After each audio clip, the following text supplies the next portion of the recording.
Hi, everybody. Welcome back to the football show with me, Mark, Imran, and Kyle. We've had a couple of weeks off, but we are back, ready to go, talking football, and a couple of changes with the guys as well because we've got different locations today. So, Kyle, how are you doing, man? What's going on? Well, in terms of football, I'm in quite a good mood because Chelsea have had quite a very good weeks, but FPL-wise, it's a bit, yeah. And your background is looking a little bit different in the show this week as well, you know? It is, yes. I've moved out and I've officially wow. moved to uni. So, yeah, it's a new start for me. Wow. So I guess the only person in the same room is me because Imran, things look a little bit different behind you as well this week. What's going on? I'm in sunny Barbados. Hey! Look at you, the envy of the world right now, being in sunny Barbados. Soon back to England, though. Soon back. Awesome. No, it's great. So listen, let's get back to the football. We've had the international break. All that's out the way. And it's time to get going. And you know how we do it, guys. We talk about the real world, but we talk about the fantasy world because that's where this show really comes alive. And if we get into our League of Extraordinary Gentlemen table, you will see that actually there has been no change at the top. Imran is you're still in the top 10, right? You're still in the top 10 there? Clinging on to it. Need to stay in there to give me a chance at the title in the end. Yeah. We've still got the same leader. A bit of changes around the top with Wayne Skeet and Paul Thorpe, who seem to be the early challengers. And I can see one of my friends, John Myatt, bringing up the top 10 there quite nicely, which is very, very, very useful to see. It's a very strong week this week. From everyone. From most. Yeah, I think game week 4 was really interesting actually, and well, for most, I'm sure we come on to that in a bit as well. For most, yeah, you're right. But as you said there, Kyle, you and I are not really featuring in the top half of the table because you can barely see us, and there you go. Pick yourself out.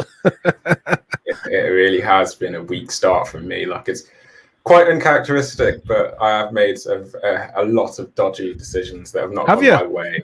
A lot, yes. It's not going well for me at the moment. Well, you can see the highlighted banner across the bottom, but that's me, and I'm sure we'll discuss that in a lot more detail shortly. But hey, as we said, there's no change at the top of the Fantasy Premier League table because this guy is still leading the charge. Hassan. Well done, man. Well done. What do you think so far of how he's been performing? I know he was debating. I know he was debating a lot ahead of this game week whether to put Ronaldo in, as most of us were.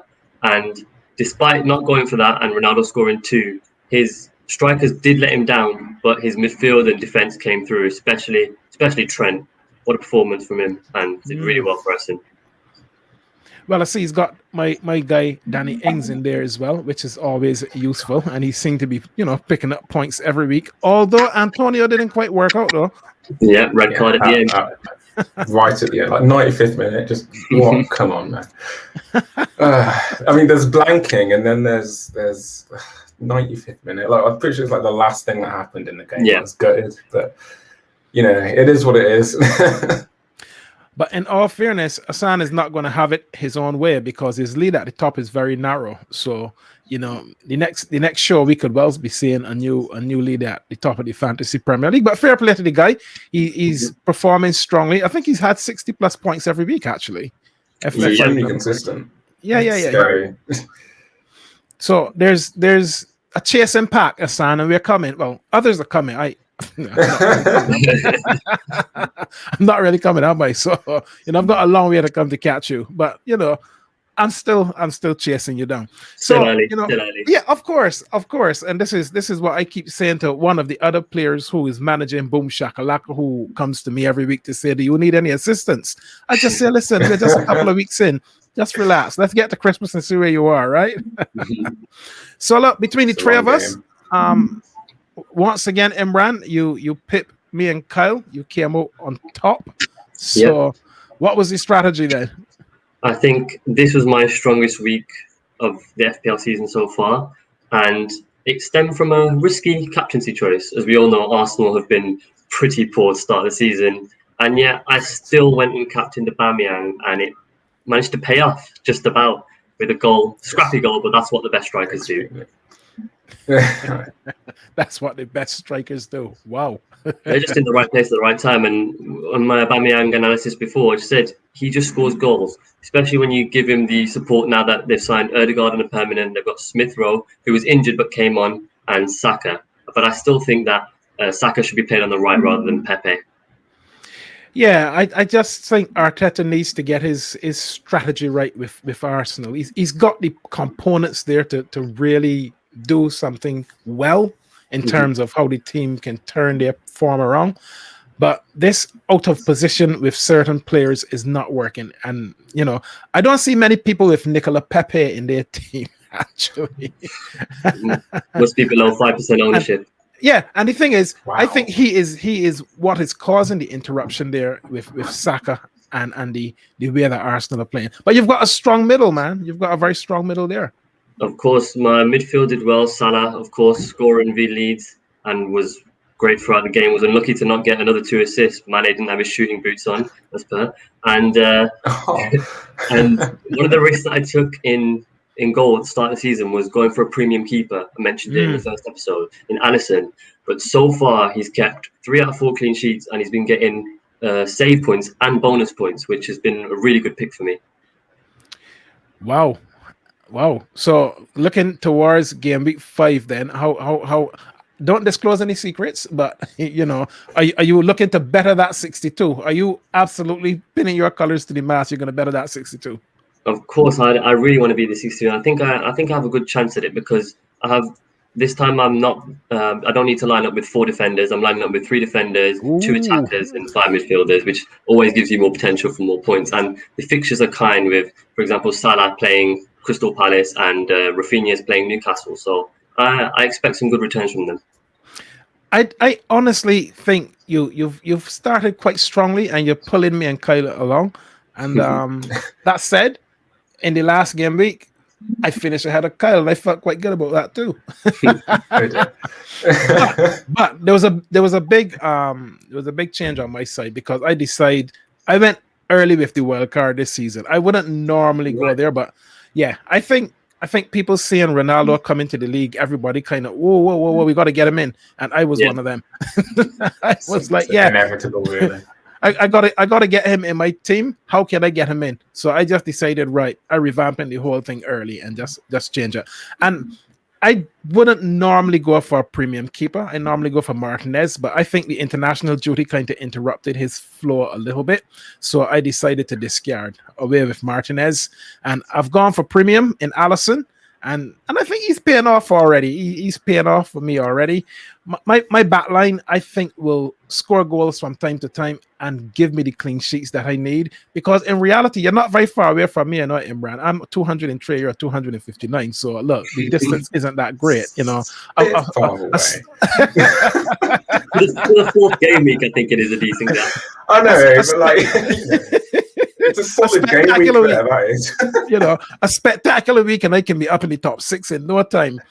But for me, I'm banking on 2 things this year. I'm banking on a strong back line, a strong front line with my revised strategy. So I've gone with Kane, Ronaldo, and Ings because I believe when the Golden Boot is being handed out at the end of the season, these 3 will likely get a mention.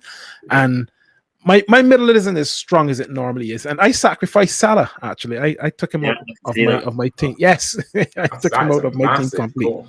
I know it is, but hey, I finished ahead of you, man. So you know, I'm only saying. Go ahead, man. Well, I mean, I think I know for a fact that Salah is going to be that player that stays in my team for the entirety of the season. But there's only so much you can do with one player. Like, I'm really running out of options here. Like, I think that Antonio red card was basically the cherry on the already falling apart cake. Like, everything that could go wrong is going wrong. Like, I've got players leaving, players not playing. I mean, Pep Guardiola is still completely it's really interesting with your Aubameyang point because I always see Arteta as like similar to, like, it's the complete opposite to City, whereas Pep like never plays the players you want to. Yeah. Arteta always plays the players you want to out of position, and therefore they didn't do anything. And it's like, that's just even more frustrating. And so you can never really like depend on Arsenal players. But you know, it's something is going to have to change quite quickly for me if I'm ever going to get back into this league, to be honest. How much longer are you going to maintain faith in Mason Mount? Well, I mean, Chelsea are playing very well. I think it's just a case of, I mean, on the especially in the Champions League game, I think, was it Tuesday or Wednesday, whichever day it was, one of the worst performances I've seen Mount play in a long time. Like, it doesn't look like he's like lost in the team, because like he's getting the ball where he's always had the ball before, and it just feels like he's lost the energy in his attack, if that makes sense. Like, he's not I feel like it could stem from his England performance in the Euros. It was a big chance for him to shine, and he kind of fluffed it a bit, I'd say. Like, Foden and Grealish were much better than him when they played. I'd agree. Like, there's always been that debate between was it like Foden, Grealish, Mount, and Maddison? Like, who would you put in that midfield? Well, this time last season there had been quite a few people back in Mount's case, but obviously after the Euros it was a bit of a bad spell from Mount. So you could be right, especially coming off the back of that. I mean, I don't think he's playing too badly, but he's definitely not the same Mount we all came to love last season. He's certainly not Mount 10. Bad joke, I know. But your front line look a little bit weak. I know you've got Ings there, but you know that for me is a disastrous front line in any games week. Yeah. Well, I mean, Antonio has scored in every game he played up until this week, and then I mean, obviously him blanking is like, there's one thing. Like, if he blanked, would have been back in his case a bit, but he's got himself suspended for the United game, which is going to be huge for West Ham, by the way. Very convenient. And, extremely. Like, it's just, I don't know what I'm doing, to be honest. Like, it definitely is one of the rockiest starts. Usually when it comes to fantasy, I know what I want ahead of time, and I've usually planned ahead of time, and like, it's usually consistent. My team's usually like, they're rotational, but this is not me. I see you've got David De Gea in goal as well, which I'm not sure how popular he is across fantasy managers, but he seemed to be one that's being overlooked a little bit in terms of the premium keepers, although he might actually come back into his own now that United look more settled.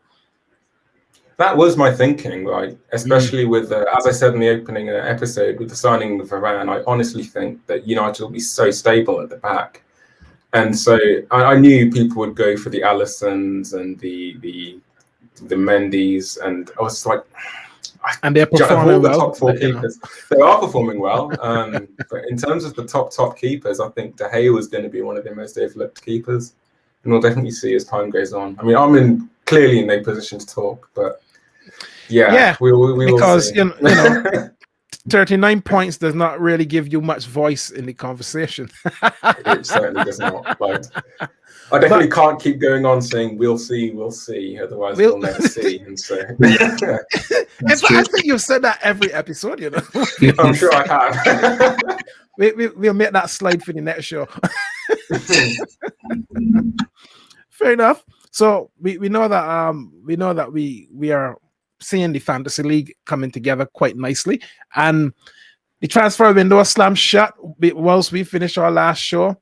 Actually, the big thing that we were expecting didn't happen. Kane stayed at Spurs, which is very interesting. What did you guys make of that?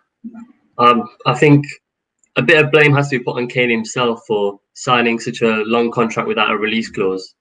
I mean, he knows that in the future he needs to move for trophies to give something to his career, to quantify his career, because right now he scored all the goals, but at the end of the day, when you look back at it, you want trophies and medals, and he's kind of imprisoned himself at Spurs, if you like, and in the end, that's the reason he didn't get his move. Wow, interesting. But perhaps he is one of the reasons why, you know, one of the guys in this line here, and you know, we've decided to keep a watch on these what we term as the big transfers coming of August. We thought it would be good to just keep watch on them. So go down the line then. How do you see the performances so far, Imran? Well, first of all, looking at Ramsdale, I think he made his debut in the League Cup for Arsenal, and you could tell straight away that the difference was huge between him and Leno, and the confidence that he gives in defenders and his kicking. It's just night and day difference, and you can see that Arsenal are a much better team in the build-up with him, coupled with the guy next to him, Ben White. And in that Norwich game, you can see him come together in the Premier League, that this is the template for Arteta to go forward with, and he can impose his philosophy by playing out the back with these two here. Yeah, I would agree. And you can see that White looks a lot more comfortable with Ramsdale between the sticks. If he stays fit, which, you know, he's had an early fitness problem at Arsenal. The thing is, you can see what he's trying to do at Arteta, but it's timing, isn't it? I think Sancho has... make that excuse for? Yeah, it's like your what's the term you were just using? We'll see. I think Sancho has not had as good as... I was actually reflecting that I think I had him as my young... Did I name him as my young player of the year or something in the opening show? But I'm going to default to Kyle's saying we'll see, because I just don't feel he's had a really good enough start, and those numbers don't really look as exciting, do they? Yeah, like he's not been great at all. No, he's a dazzling player in all. Like I watched I can't remember who they played over the weekend now, but like he makes a lot of dazzling runs and he gets played in a lot of the time. But I think just the fact that he's got no goals or assists just speaks volumes. Like there's you can be a dazzling player for sure. There are loads of dazzling players in the Premier League, but like there's a difference in looking good and, you know, being good. So that's the problem though. It's not just the lack of the end product goals and assists, but even his general play has not been great. He's been giving the ball away quite a lot, and it just doesn't look like he's settled in that team yet. Of course we'll give it time. It's only 4 games in, but for 73 mil or 75 mil, wherever it was, you expect a kind of immediate impact. Yeah, 6.1 and 5.8 is not what you're looking for. So and of course that's going to weigh heavily on him as a young player.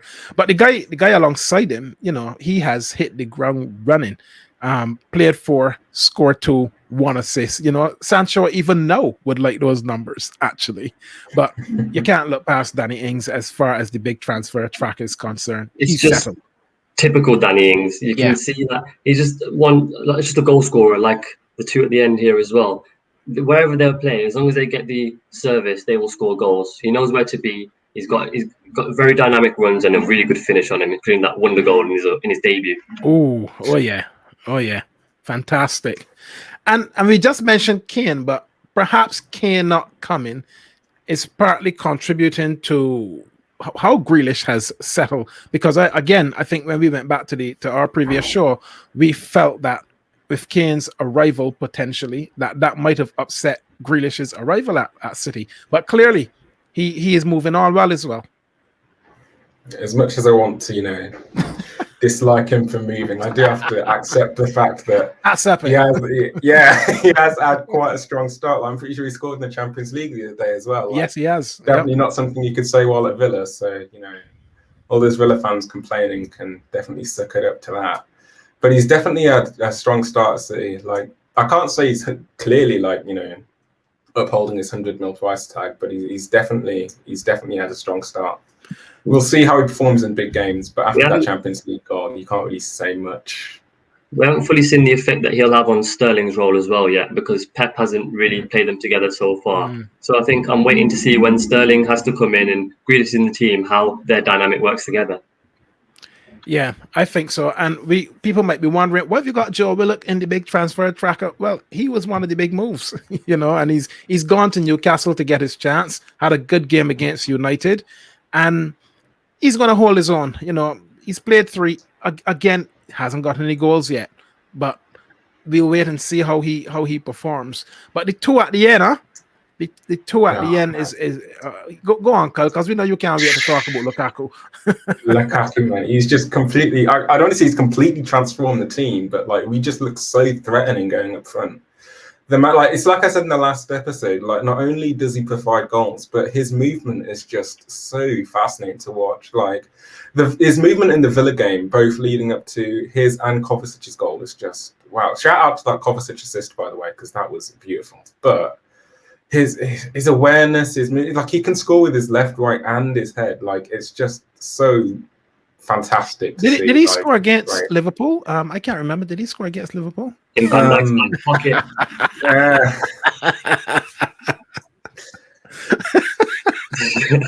What was that? 6.8 against, and again, this is what we said previously, right? Yeah. They've bought Lukaku for the big games. So as far as I'm concerned, he's got one game in. He hasn't done anything. So well, I have to say, if you're going to get a point against Liverpool with a 10-man, I'm saying that's a pretty good result from our side. I mean, I personally think I'd definitely be more satisfied with that than Imran would. If I'm going to go and get a point with 10 men for 45 minutes against Liverpool, I'm just saying, I was quite satisfied. Definitely not satisfied watching it, but goodness me. To be fair to Lukaku, he was with 10 men for a half, so he's only had 45 minutes of real competitive football against the big six. So the jury's still out on him, but that Villa game showed how he's a different Lukaku. I think 5 years ago, Lukaku, when he's running through on goal, has to shoot on his left foot there. But he showed composure and cut in, sent the defender for a hot dog, and scored with his right. So I think we are seeing a different Lukaku, and he is dangerous. He's dangerous, and he's perfect for Chelsea. He looks good. I want to see him in the next big game. I hear what Kyle is saying about 45 minutes, half, and 10 men, and all that. He's played one against one of the big teams. He hasn't scored any goals. Let's see how he gets on with the others. Let's wait and see. But the fella at the end, he all of the headlines in game week 4 really kind of was taken by him in all fairness. And just look at his number already. He's got the biggest there of anybody, 8.6 in one game. Yeah, it's just Ronaldo. He deserves the headline. Cristiano Ronaldo coming back to the Premier League. And of course, and from an FPL perspective, everybody was debating whether to take him in or not.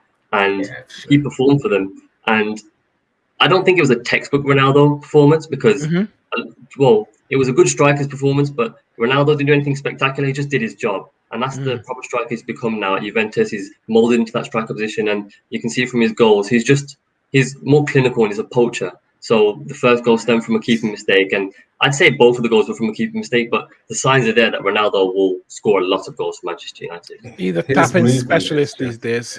Yeah, you can say what you want about him being a tapping specialist, but there's one thing scoring tap-ins and another being there to score the tap-ins. His reaction speed is just insane. It's he just banks on mistakes. It's a wonder to watch, honestly.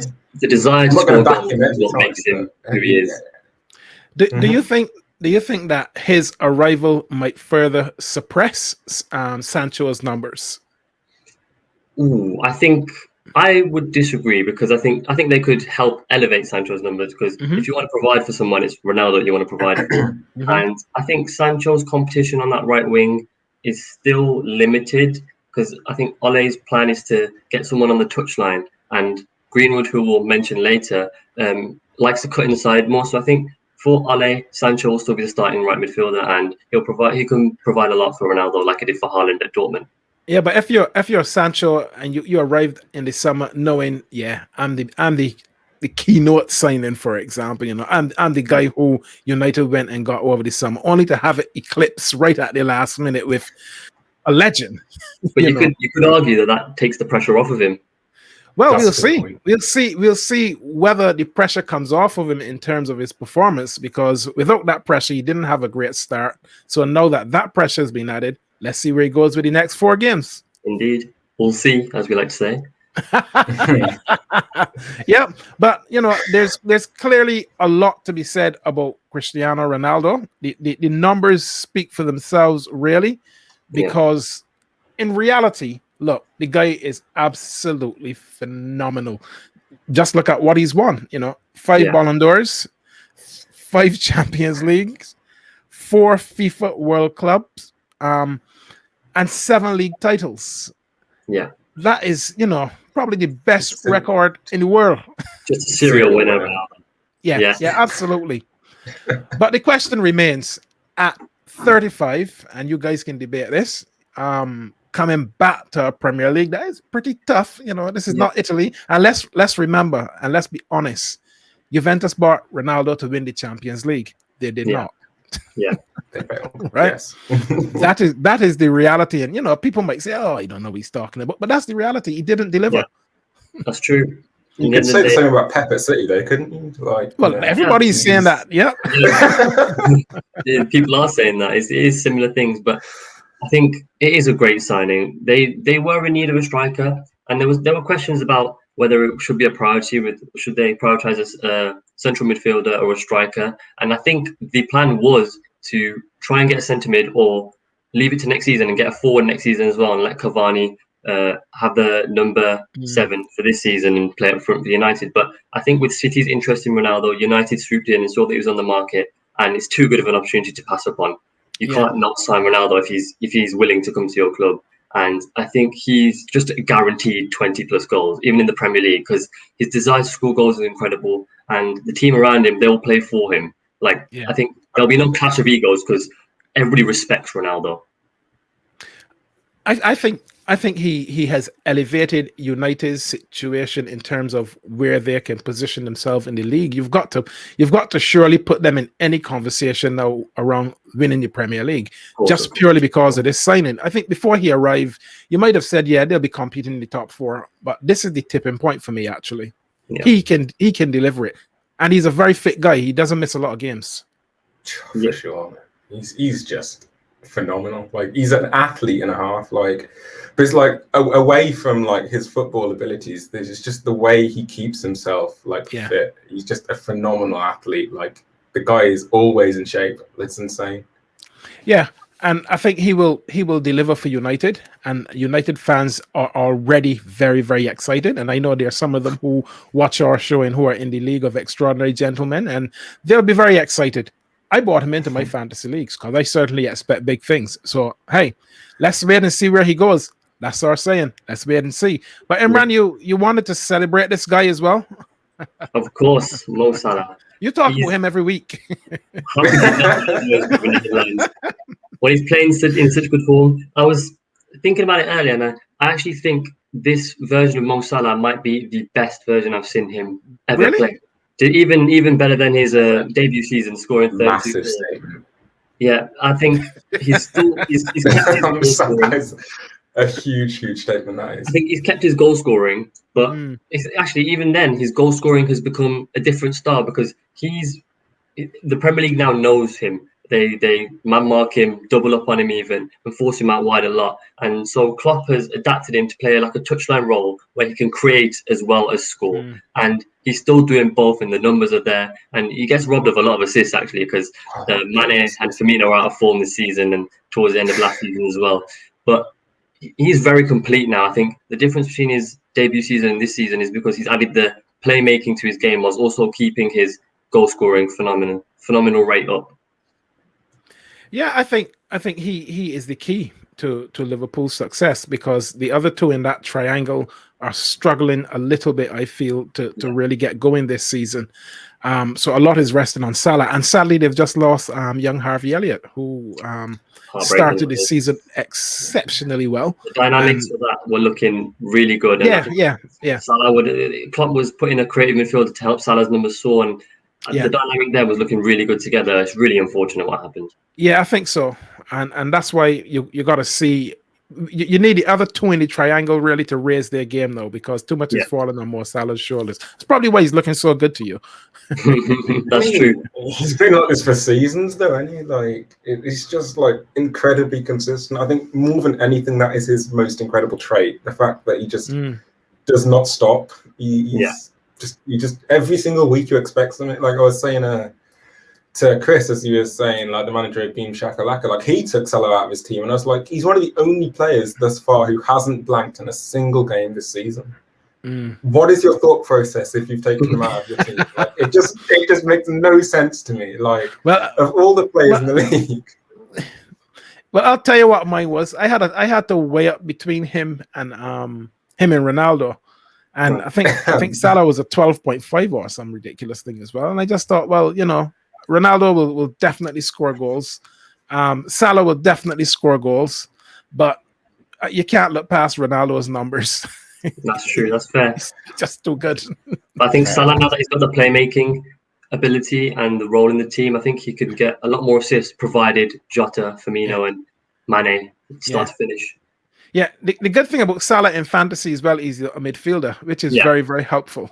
Of course. So, I'm sure some people have got him in Ronaldo and a premium keeper and lots of fodder. Yeah, that's true. Yeah, a lot of fodder to get all the big names in this season. Absolutely.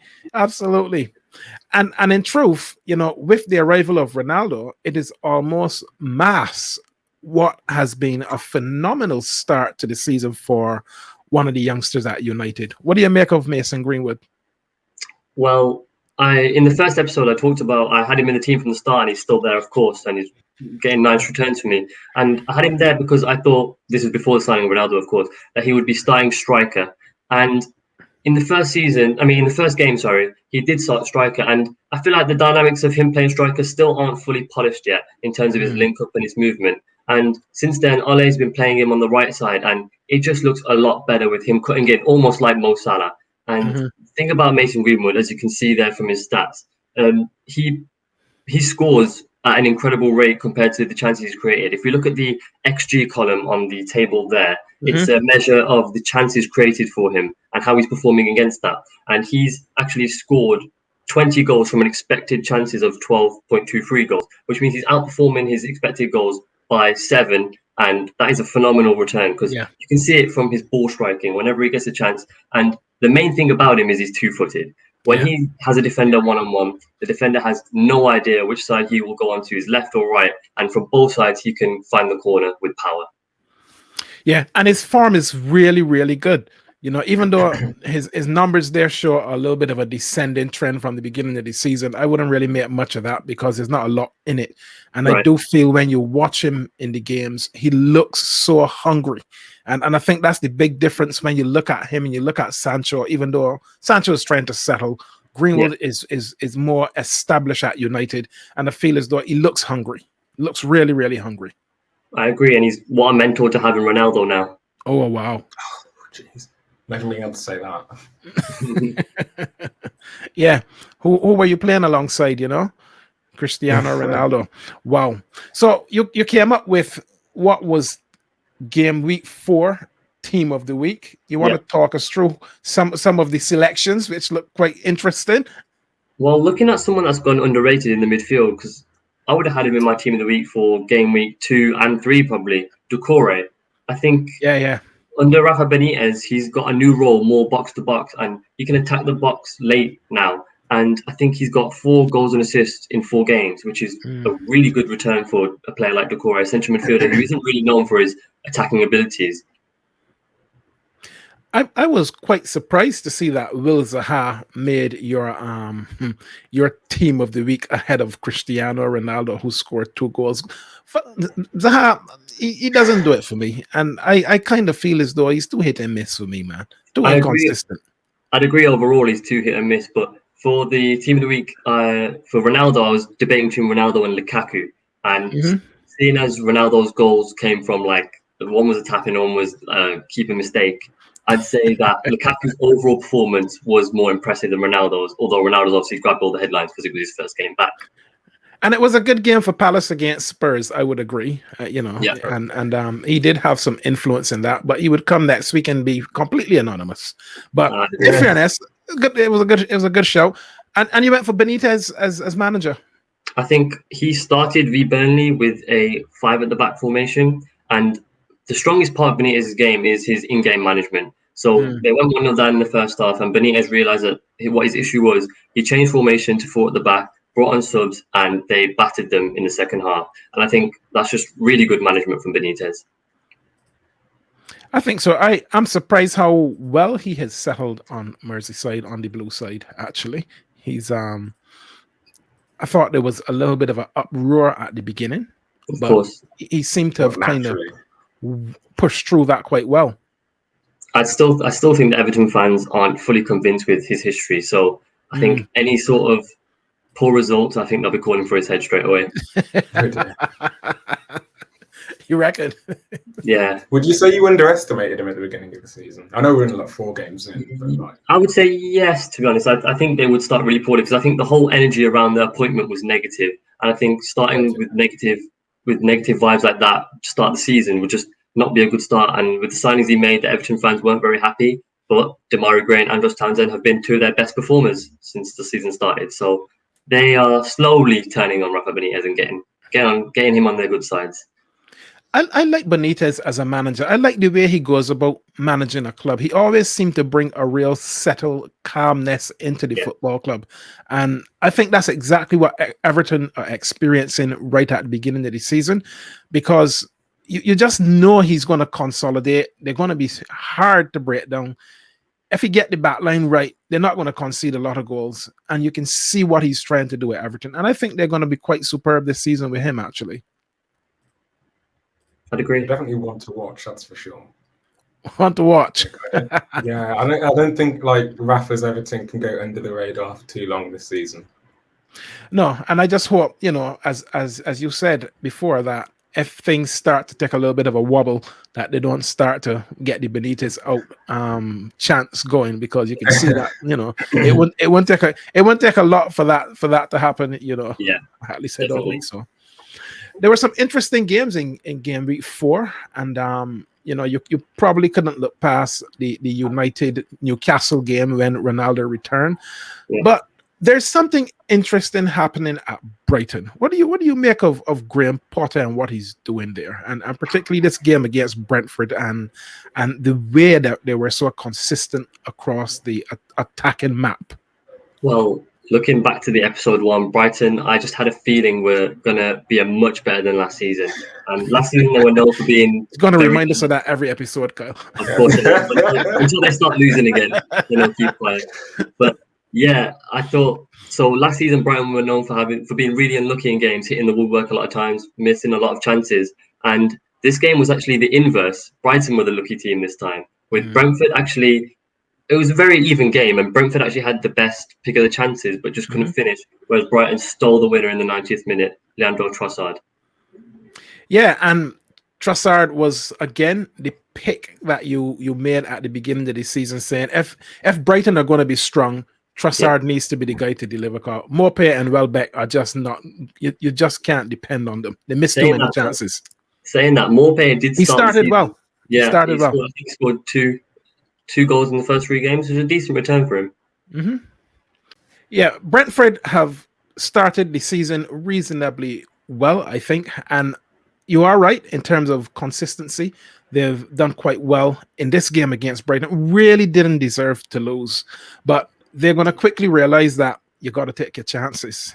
Yeah, I think of the 3 promoted sides, I think they've certainly shown themselves to be the strongest. Yes, I think both of these teams, Brentford and Brighton, I think I massively underestimated going into the start of the season. I'm pretty sure in that the Premier League predictions table that I made at the beginning of the season, I had both of them doing quite badly, and they're clearly both showing me up. So yeah, I mean, I'm not very good at predictions. We might have to come back to that table actually.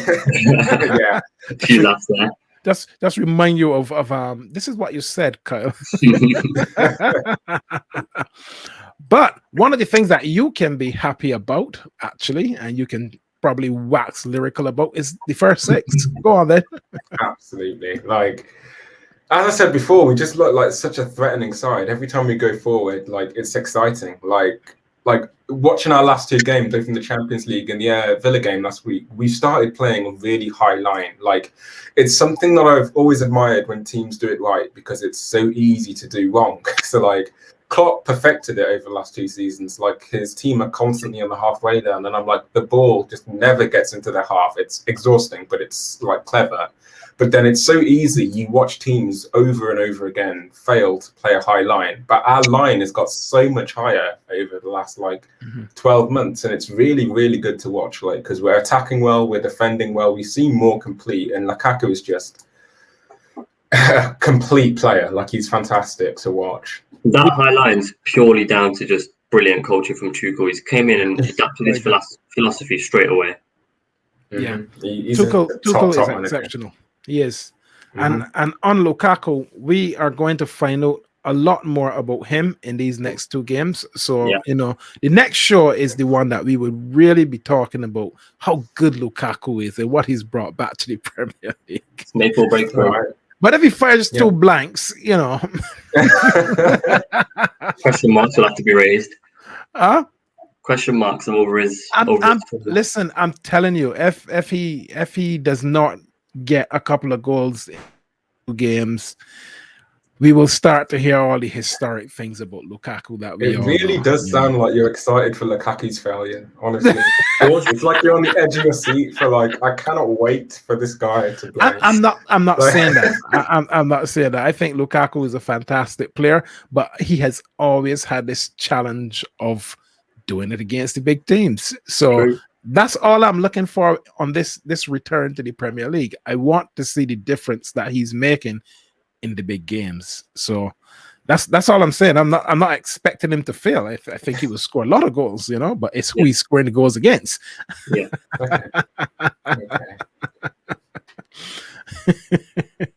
It's true.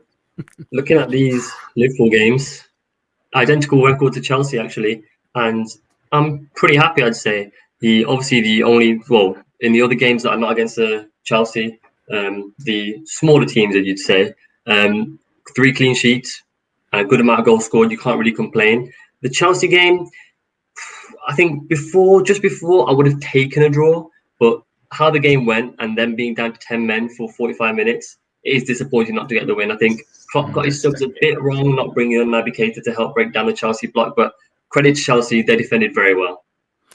I don't like this new Klopp without the glasses, man. This new Klopp, this new Klopp with the glasses without the glasses doesn't work.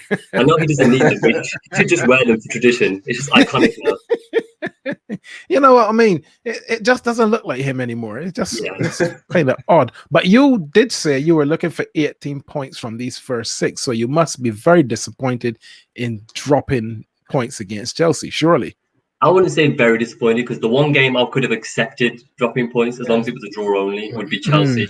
But with how the game went, obviously I would have wanted a win. So 2 wins for these next 2, yeah? Of course, yes.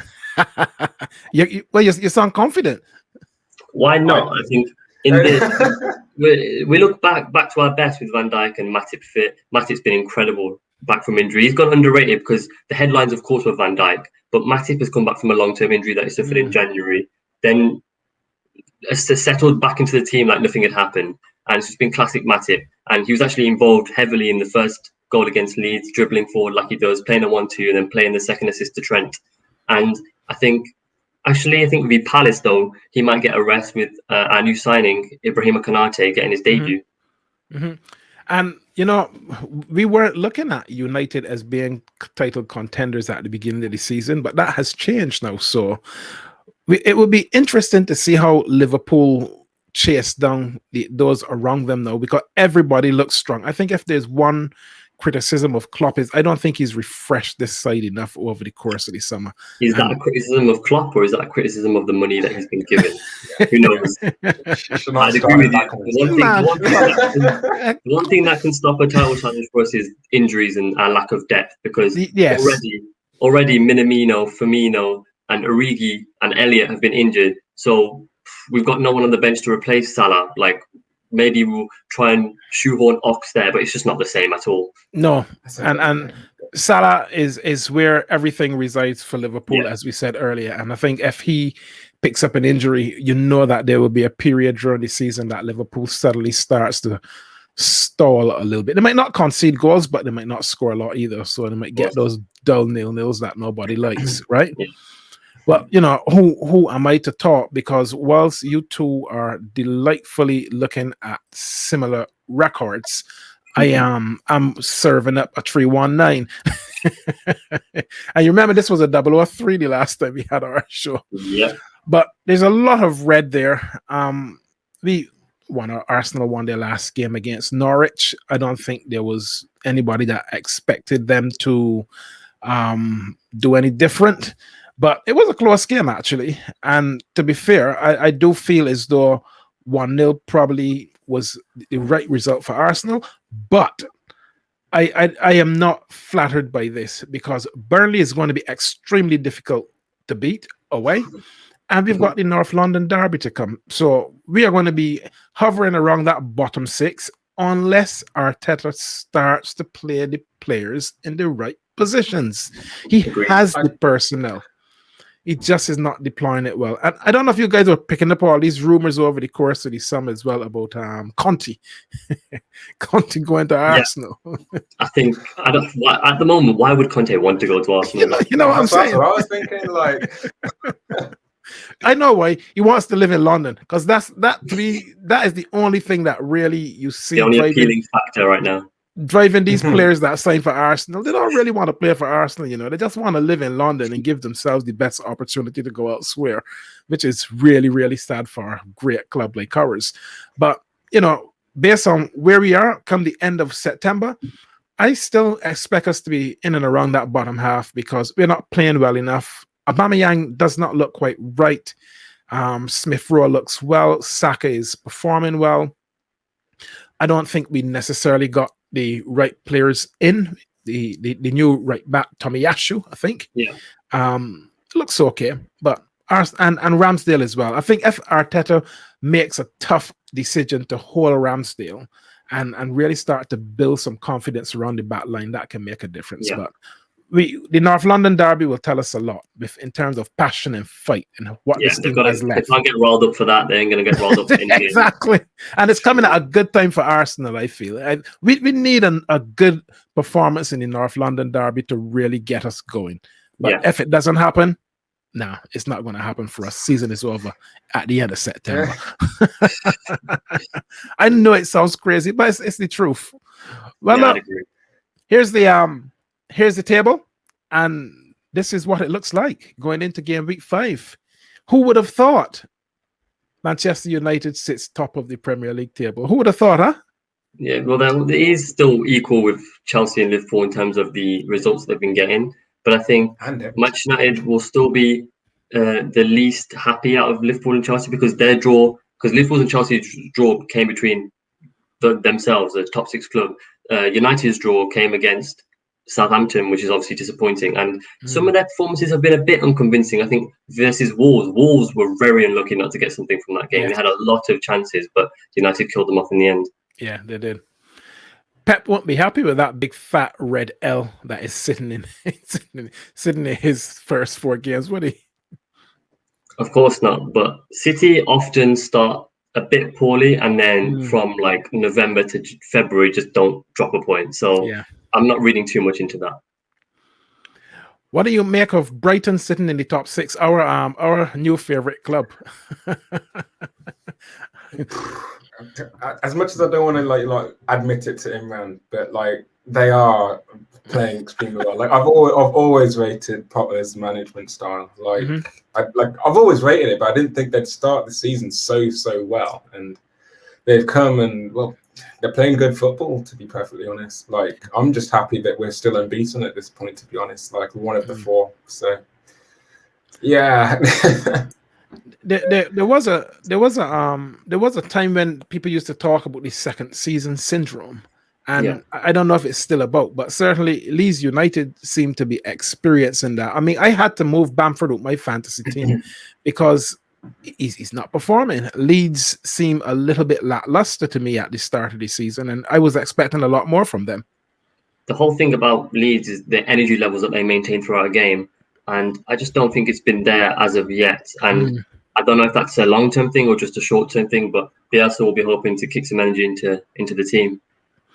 I think they concede too many goals. That's part of the challenge that Leeds are going to have to overcome this season. They've always been very entertaining. Go on. Yeah. Like I think it's always been a problem for them. Not that I'm a professional manager that would know how to combat that, but I think as a neutral, it's always been a very entertaining team to watch. It can be frustrating, like when you have players like Rafinha and Bamford in your fantasy, but I do have to agree with you. They have had a bit of a shaky start. I don't think Bamford has been too bad. I just think he's not as threatening as he clearly was last season. Yeah.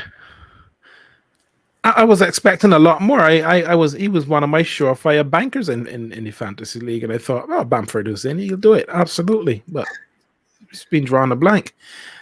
And I know we talked about Kane a little bit, and the conversation is a little bit different now around Tottenham Hotspur sitting in 7th, because could Harry Kane staying be the difference to Spurs staying in that top 6, top 4 this season?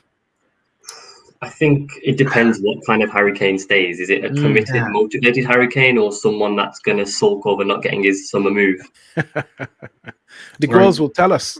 Yeah, of course. I honestly think he's going to struggle. Like, it's going to be a difficult. Like, no. Let me finish. Like, it's going to be difficult to like get back into the mindset he was in this time last season because, like, if you think if he was in the mindset of yes, I'm definitely leaving this summer, and then made the decision like 2 or 3 weeks ago to say no, okay, I'll stay. He's then got to rile himself back up and get back into form. And from the way he's been playing over the last couple of games, you can kind of see that he's clearly getting back into the mood of scoring because he's not the same clinical Harry Kane. You'd back Harry Kane every time he touched the ball, like in the 18-yard area, to put it into the back of the net, but he's just not that guy anymore. So we'll see. I don't know. I just feel beyond Kane, Son, and Lloris, you struggle to see who are the other real world-class players in Spurs that will drive them forward to really disrupt the top four in this league. I just don't see it. Beyond those two, I think Son is exceptional. I don't think top four is on the cards for them, even though they had 3 wins out of 3. They were all 1-0 wins, and some of them they did have flaws. Like Wolves, once again, Wolves have been very unlucky this season. Their Wolves battered them. I think they had 20-odd shots to Spurs' single-figure shots, and still ended up losing 1-0.